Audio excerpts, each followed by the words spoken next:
Hey guys, so today I'm going to talk to you guys about the absolute worst semester of my whole entire life.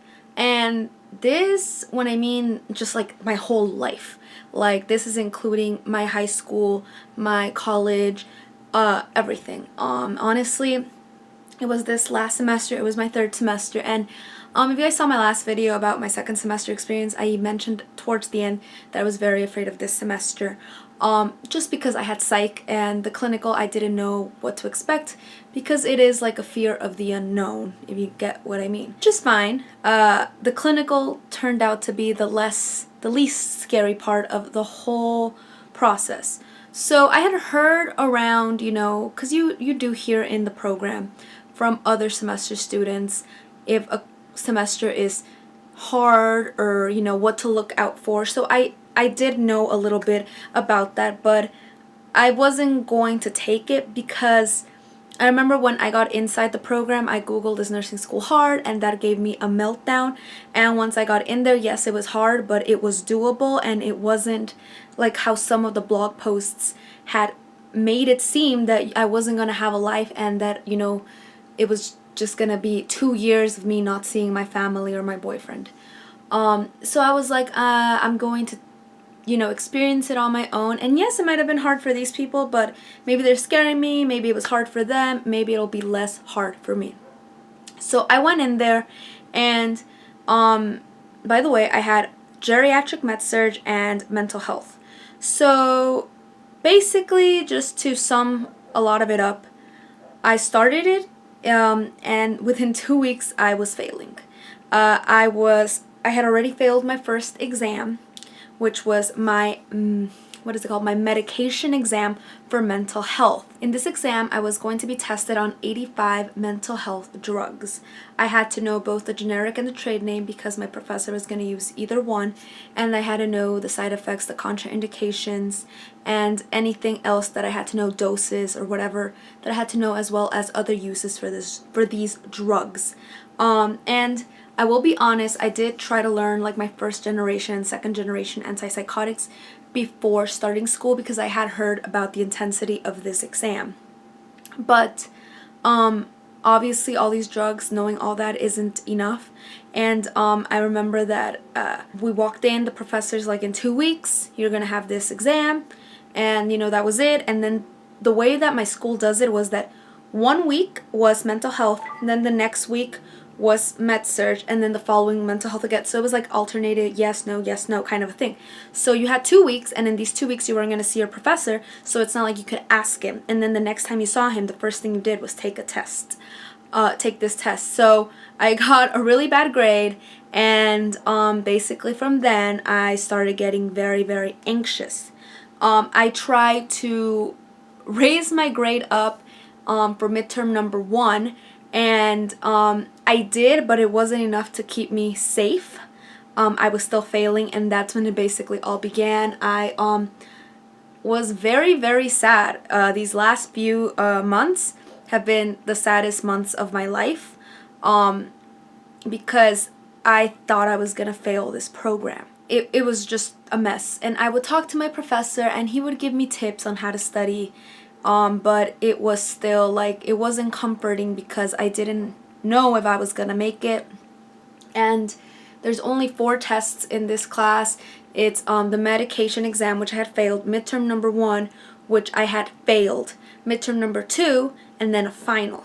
And so I was like, how am I gonna bring it up? Like every test, I mean, I am boosting it up a little more, but not to the point that I am passing. So for midterm number 2, I completely changed my way of studying. I would read each paragraph and completely analyze it, and I'm not even joking you, for a 20-page chapter, I sometimes would have 50 pages of notes, just notes, because everything he hadn't talked about in class might be on the test, and I would make sure that I would know it completely, 100%. He gave us PowerPoints. I would reread those PowerPoints because if there was any fine print in those PowerPoints, that might be on the test. It was absolutely just messing with my brain. I would even go in like to look at research for some of these drugs and some of these diseases, illnesses. I was going crazy, and my life for the last 4 months was psych. When I had a med surg, because I was failing this one and I was putting my all into this one, I still had med surg and I still had clinical. So when I would have to go and do med surg, I didn't even know how to start. Because my whole life was mental health. It just was. When people would tell me diuretic, I'd be like, pee. Like, I didn't know anything. And like when people would, tell me antipsychotic drugs, oh my god, I'd be like, risperidone, olanzapine, like quetiapine. Like I would be just crazy, and I was never unsteady. So for midterm number 2, I did better, and I actually passed that exam. And then for the final, I just needed 1 more point to get a perfect score. So I ended up passing the class, thank God. And it was just an extremely hard class. It's not that every mental health class is like this, because I have spoken to other students from other schools or nurses, and they've told me that their mental health was usually a breeze, but it wasn't my experience. It was the hardest class in the whole program as right now for me. Med-surg was a lot easier. You had to read, study like in every other class I've done, but for mental health it really took a toll on me. I remember that I woke up on my birthday crying, and I went to sleep crying because I realized what a failure I was. As a person and in life, I was just like in the hardest, darkest place. And yeah, like it wasn't a joke. Like I would just cry, and I live with my parents, so I really tried to not have them see me cry. So when they weren't here, I'd be crying. If they were here all day, I'd go to bed crying. I'd cry in the car, I'd cry at school, I'd cry with my boyfriend. Like, I was just a mess. I was crying all the time, and it was always at the back of my mind. I couldn't relax. Like, I just couldn't relax. And so now, but during this vacation, I have not studied at all because I'm just over it right now. And I start school in like 2 weeks, so I will start doing something, but whatever. But yeah, then my med-surg was pretty good. Psych clinical was very nice. It was very interesting. These patients, all they really want is just to talk to someone. I think there's this stigma and like this fear of people that have mental illnesses, and honestly, all they want is to talk. So if you're going to have this clinical, I know that it's a bit scary, but just talk to them, just listen, just interact with them, and you'll get to know them very well. And they just like us students, because at least as a student, what I did was I was there to play games with them, so cards, Jenga, Uno, and to talk to them and to do your daily charting and whatever you had to do, but just talk to them. They're very encouraging, honestly. I had one patient that I remember that I was just talking to her, and she encouraged the heck out of me. Like, she was this older lady, and she told me that she had wanted to be a nurse, but she thought the classes were intensely hard and that she wasn't there for that in that point of her life. And she's like, I wish I would have stayed because my life would have been different. But even though there are people discouraging you right now, don't let them discourage you. You finish, you graduate, and then if you don't want it, do something else, but you do it. And I was like, oh my god, you are giving me more encouragement than like a bunch of people in my life right now. But yeah, no, they were amazing. And it is very sad. Honestly, sometimes it's very sad because you wish you could help them. A lot of the population that is there might be homeless, so once they do get better, they go back to an environment that is not so safe for them. And I live in Los Angeles, so it's a lot of them, and not everyone that's homeless has a mental illness, so some people don't understand and they get into trouble. And us as a society, we have put such a stigma on people with mental health that it's not okay.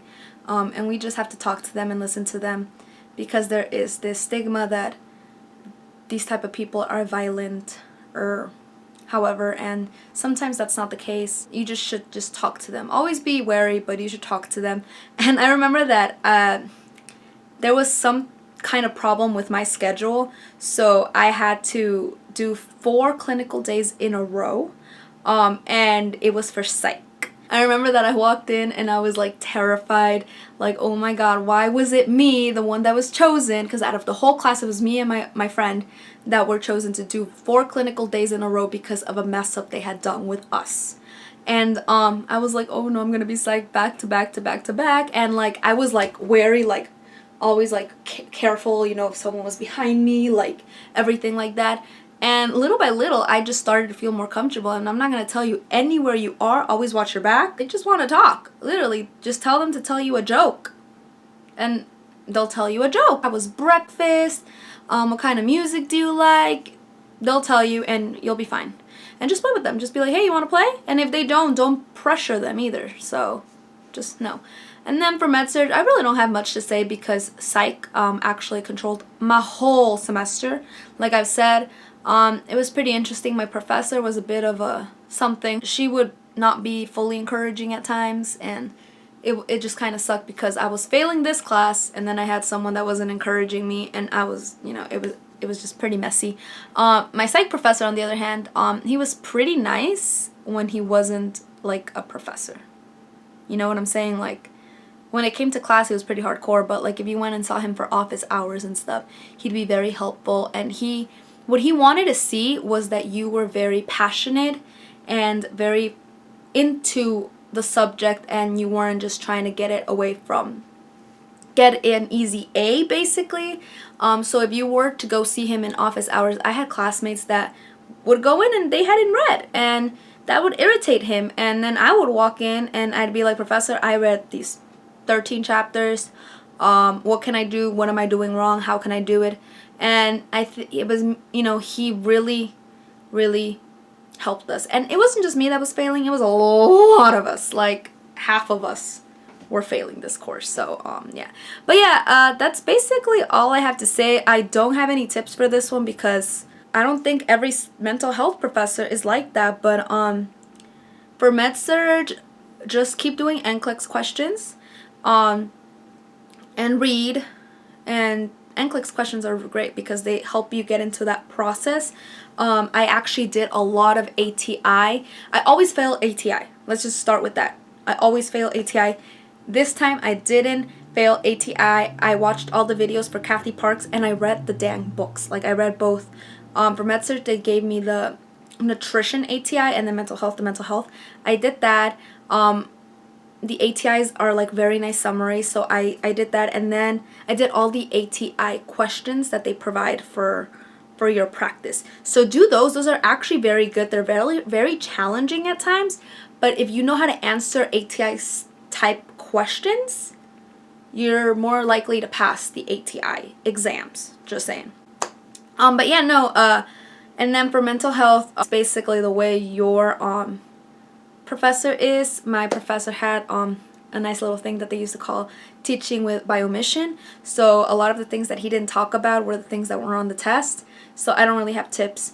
But now this girl is officially a 4th semester student. So I'm gonna be doing the last semester of my nursing school, and y'all, I can't wait because I'm drained. Like entering this program, I remember who I was.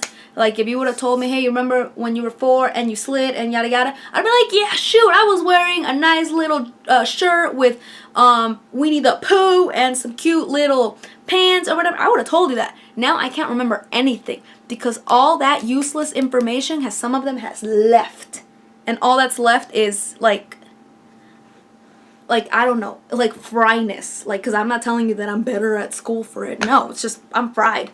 I'm tired. I'm fried. I'm sleep deprived. And yeah, but that's it. And I'm officially a 4th semester. So wish your girl a good 4th semester because she's happy. She's making it. She passed the worst shit of her life this last semester, and hopefully this one's a lot better. I'm not talking to anybody about what to expect because I don't want to start freaking out. So don't freak out if you're in nursing school or you're just starting. You'll get through it. You're gonna have a shitty semester or shitty semesters, and it's okay. You'll get through it. Just cry. Cry. That's what I can tell you. Just fucking cry it out. And I'm gonna stop talking because I've been filming for 16 minutes, and I've been talking nonstop for these last 16 minutes. Like, no one's answering me, but I'm acting like if someone's like fucking asking me questions. It's crazy. But yeah, y'all, I'll talk to you guys later. I'll see y'all later. I don't know. And yeah, just wish me a good luck, and tell me if you guys want to see more videos of these. I don't know. So like, comment, subscribe, whatever y'all want, and I'll see y'all later.